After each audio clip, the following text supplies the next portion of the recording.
India versus বাংলাদেশের দ্বিতীয় test match যেটা চেন্নাই হচ্ছে তার দ্বিতীয় দিনে বাংলাদেশ ইন্ডিয়াকে শুরুতেই দুটি ঝটকা দিয়ে দেয়।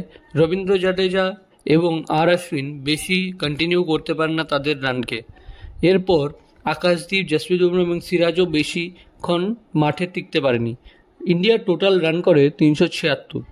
এরপরে ব্যাট করতে নামে বাংলাদেশ। ব্যাট করতে নেমে বাংলাদেশেরও ওপেনিং খুব একটা ভালো হয়নি। জসপ্রীত বুমরা, আকাশদীপ এবং মোহাম্মদ সিরাজের অসাধারণ বোলিংয়ের দরুন বাংলাদেশ 149 রানে অল আউট হয়ে যায়। এরপর ইন্ডিয়া নিজের সেকেন্ড ইনিংস শুরু করে, যেটাতে শুভমান গিলের 33 এবং ঋষভ পন্তের 12 এবং বিরাট কোহলির 17 রানের দরুন এখন 81 রানে 3 উইকেটে দাঁড়িয়ে আছে ভারতীয় দল নিজের টোটাল লিড করে নিয়েছে 308 রানের। এভাবেই স্পোর্টস রিলেটেড সকল খবর পাওয়ার জন্য এলটি স্পোর্টস বাংলাকে সাবস্ক্রাইব করুন।